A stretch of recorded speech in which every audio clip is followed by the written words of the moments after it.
Hola, mi nombre es Cristóbal Gabriel Medrano y yo voy a hablarles del marco teórico de nuestro proyecto Martillo Cabeza de Bola. ¿Qué es un sólido de revolución? El sólido de revolución es un cuerpo geométrico que se puede formar haciendo girar una gran superficie plana en torno a una recta a la que se denomina eje. Es una figura tridimensional que se caracteriza por su superficie no es plana sino que es curva. Principales sólidos de revolución. Los principales son el cono, el cilindro, la esfera y la tiroide. El cono es un sólido de revolución que se genera al hacer girar un triángulo o rectángulo alrededor de los catetos. El cilindro se define como aquel sólido que se forma al hacer girar un rectángulo alrededor de un eje. La esfera es un sólido que se obtiene al hacer girar una semicircunferencia en torno a un eje. Tiroide es el sólido que se forma a partir de hacer girar un polígono o una curva alrededor de eje, dejando en el centro un espacio hueco vacío como vemos en la figura de abajo. Como lo vemos, la curva se gira, es cerrada, la figura se denomina toro, como vemos la imagen inferior. Volumen de un sólido de revolución. El método de discos. Para hallar el volumen de un sólido de revolución dividimos el sólido en rectángulos cuyo eje de revolución es el eje de X. La revolución de un rectángulo da lugar a un disco, por lo tanto este método divide al sólido en discos de ancho. El ancho de cada rectángulo calculamos el área de cada disco, región plana circular, con la forma de área de un círculo para calcular volumen. Multiplicamos el área de la región circular por el ancho del rectángulo X, que sería esta es la fórmula siguiente. Este es el método de capas. Este método principalmente se utiliza para una figura hueca como un cilindro. Este es el método de arandelas. Este método principalmente sirve para hallar las regiones circulares. El martillo cabeza de bola es una herramienta de persecución combinada de acero y mango de madera o fibra, con cabeza cilíndrica, superficie de golpe plana. Su superficie es redonda de un extremo de la cabeza, que es el que se usa para conformar o remachar metal, y una superficie plana para golpear en el otro. Es usado frecuentemente en maquilación, forjas, cerrajería, carpintería metálica, etc. Con mango largo era individual ver utilizar esta herramienta a los ferroviarios de oficio visitador para golpear ruedas o ejes del material rodante.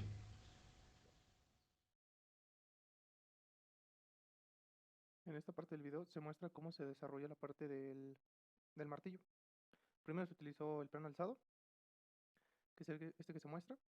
Después se utilizó una línea constructiva para crear lo largo de la figura. Y en la mayoría se utilizaron lo que vienen siendo líneas y algunas líneas de punto medio, pero al final se dejaron como líneas. También se utilizó un círculo para esta parte y se quedó con un radio con 0.1875. Para los semiarcos se utilizaron los arcos de 3 puntos para crearlo, y pues se utilizaron todas las medidas que se mostraron en el Classroom, en el croquis. Y para poner las medidas y que no se estuviera moviendo mientras estuvieras acomodando la figura, pues se utilizaron cotas inteligentes, que son estas, se pueden mover y se pueden modificar. De esta parte, pues aquí simplemente nos salimos para mostrar la figura como sólido. Aquí se puede ver mejor. Y lo calculamos y como total nos da 1.68 pulgadas cúbicas, que es lo que esperábamos que nos diera. Y vamos con la otra figura.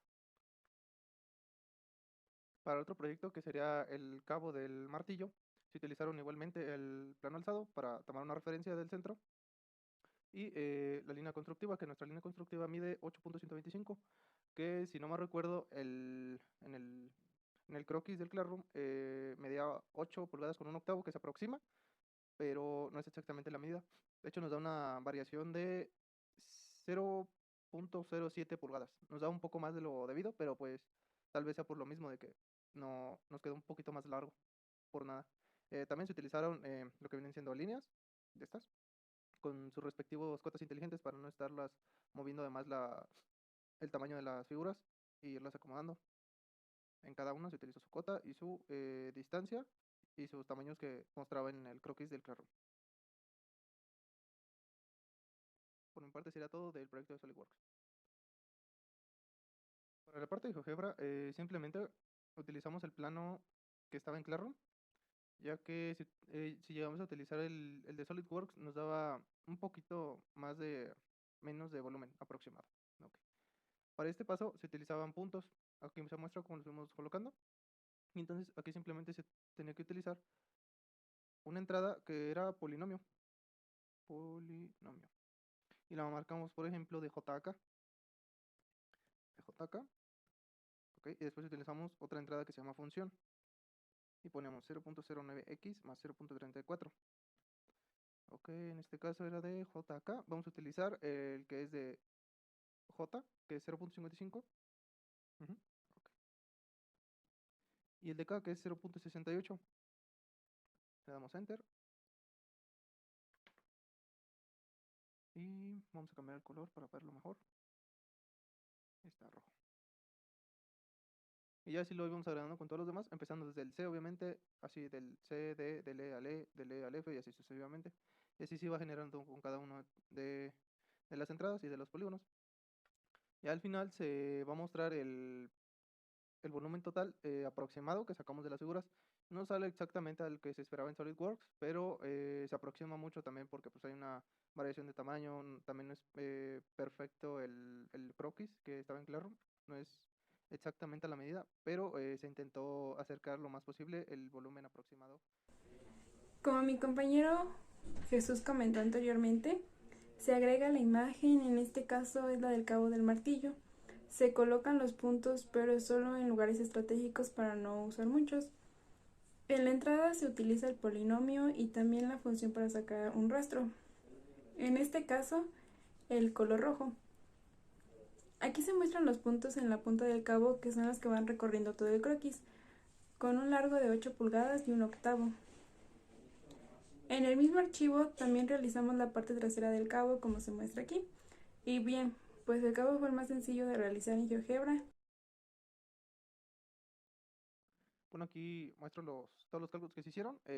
Aquí en las funciones, este es de la punta del martillo, que nos da que esto como volumen aproximado. Como volumen de figura aproximado nos da 1.59, que creo era 1.68 o 1. Sí, era 1.68. Del cabo, que fue el que sacó mi compañera Bárbara, y aquí también se saca el volumen aproximado del volumen del cabo. Esto fue de todas las partes que se fueron mostrando, de todas las líneas, y ya simplemente se suman y se multiplica por pi. Y de la parte trasera igual, simplemente se utilizaron dos funciones y pues se sacaron. Y todos estos cálculos del volumen se utilizaron con la aplicación de Symbolab. Y el volumen aproximado de la figura nos da 2.25, que en este caso era el del cabo era 2.60, si no me recuerdo, 2.60. No es muy cercano, pero tampoco está muy lejos. Como por ejemplo si fuera 1.25, sí, ya es un volumen muy, muy lejos del que tratábamos de sacar. Y pues esto sería todo de los cálculos de los volúmenes aproximados.